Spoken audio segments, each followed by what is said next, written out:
Hi, my name's Maisie McCabe. I'm the Deputy Editor of Campaign magazine, and I'm here on the top of the Martinez with Sir Martin Sorrell. My name is Martin Sorrell. I'm CEO of WPP. And Dr. Andy Palmer, who's the Chief Exec of Aston Martin Lagonda. Now, we're here to talk about a really exciting new deal. We're all thrilled. So, Andy, can you tell us a little bit about the partnership we're announcing today? Well, Aston Martin is it's in the middle of its so-called second century plan, which is basically a transformation of the business, and it basically means that if our last 102 years have been about feast and famine and beautiful motor cars, but not necessarily profitable motor cars, the second century, and then basically the next 6 years, needs to be about reinventing the business and making beautiful motor cars, but also making them profitable. And obviously, our market is changing. It's gone from being predominantly a UK market to very much a global market with global customers and global needs. And in transforming that market, we need to understand how to market to customers around the world. And for that, we need a global partner. And Martin is our global partner. And so, can you explain a little bit about how this deal is going to work that's maybe different, to other things that you've done before? Well, I mean, to be very honest about it, we put together teams before for products, mass market products, luxury products. But integration, we think, is really critical. We think we have an ability because we have, I mean, if you total it all up, we have 188,000 people in 111 countries. And for a company like Aston Martin that's trying to develop its brand beyond UK or European shores or American shores to Asia, to Latin America, to Africa and the Middle East ultimately, and Central and Eastern Europe, it's critical to have a fully integrated operation. An operation that just does not do classical advertising or what we call media investment management, media planning and buying, but does public relations and public affairs. There's branding and identity, data investment management, in other cases healthcare, but obviously there's some health and wellness implications for a car and truck company, but also beyond that into digital and data and content as well, which are the three areas that we think are critically important. Now, that sounds very grand, but we've specialized in building integrated teams. So what happens is that we're organized not by vertical anymore, or solely by vertical anymore, but by what we call horizontal. So we have account leaders across the whole of WPP. We have country managers at a country level that are doing the same thing, trying to bring our companies together. Doing those leadership roles is not easy because often people have the responsibility but not the authority, because we still respect the importance of the vertical. But it's really trying to integrate it. And for companies like Andy's, which are trying to expand aggressively, and he was very frank about it. The first 100 years was about beautiful cars and a luxury product, but maybe not so much about the profitability. In this second century, we'd like to be in the position where we contributed.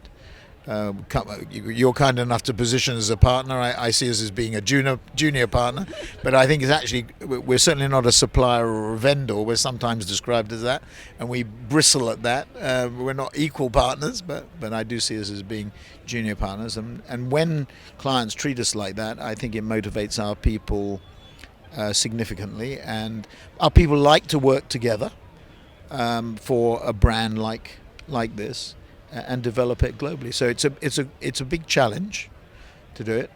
We have to park egos, turf and territory at the door and build together cohesive teams. I do think it's the future, and it's the future for large brands, multi-billion-dollar brands, medium-sized and small. It's for luxury brands, where we've had a lot of experience. It's for mass brands and for local and regional brands. So I think it's very much the structure of the future. We pioneered it, and we're delighted to have the opportunity to practice it again in this case. And so what will success be like for you then, Andy, in, say, 18 months' time? Well, success for us is measured in the midterm by not having to go out to any more investors, not having to raise incremental capital just to keep in your current business. So, we've just raised £200 million, which is the top up, which I don't expect to have to go out and borrow any more money. So success for me is basically about positive free cash flow, creating enough working capital that we can continue to fund our new model actions, and intention is one new model every year. We can do that from our working capital. And that means basically the sports car range we need to make and sell at a cap of 7,000 units a year. In other words, the demand should be much higher than that. We cap it at 7,000 a year. And then for the Lagonda brand and the crossover that we're going to do is an increment on top of that. So success looks like, middle of the plan, free cash flow positive. And that means that in the next 18 months, we've got some pretty important models that we're launching. And we need to make sure that customers appreciate everything that we put into and what we put in. And the brand, if you will, is more than simply James Bond's car. It is James Bond's car, but it's much more than that. It's about British craftsmanship. It's about power, beauty, soul, and it happens to be the best car in the world. And we need to make sure that everybody understands, what we stand for. Do you drive an Aston Martin? I do not, but will shortly. Effectiveness, and you asked about success and how we measure it. I would say we would measure it. Often in our industry, people measure success by a happy client.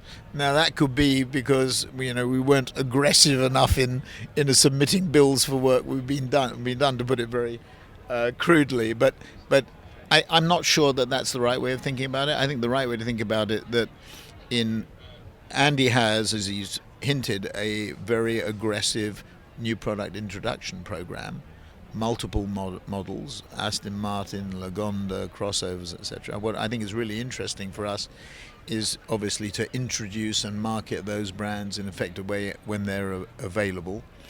But the two measures are really effectiveness, which means great work, and to do it efficiently. I mean, what clients want is great work, and to be blunt, they want it either at the even better work at the same price, or even better work and integrated work at a lower price. And we're realistic enough to know that that's the way the world works. It's highly competitive.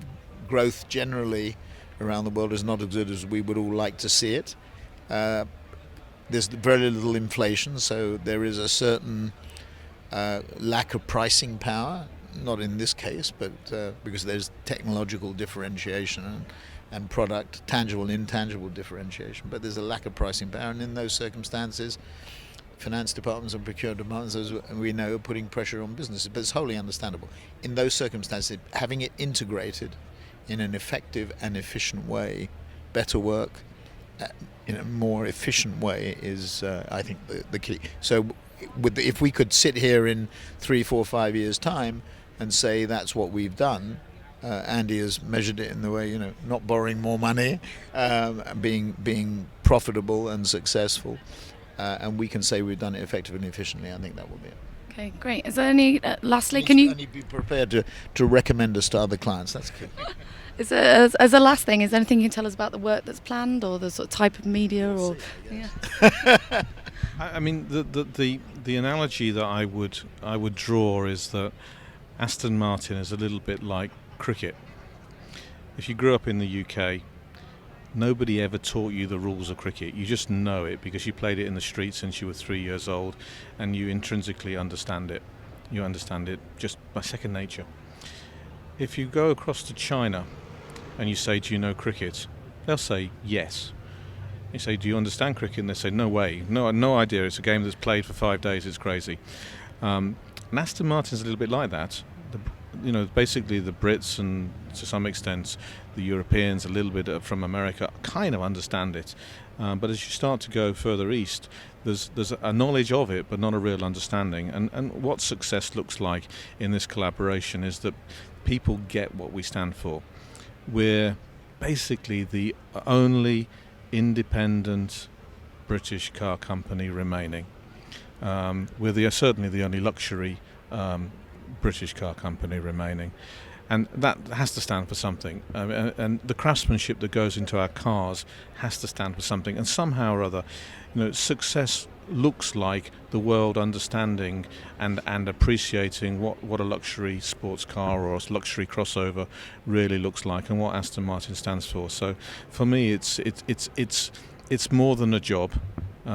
It's more of it's carrying the weight of a great nation of automakers. There's 102 years. It's on both of our shoulders to now basically make sure that the Great British brand continues to go on for another 100 years. And Andy's now explained why I'm interested, because I love cricket, so that's the reason I'm here. There we are.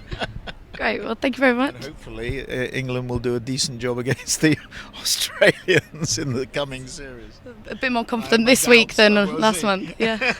Thanks very much, Martin. Cheers, Thank you Andy. very Thank much. you.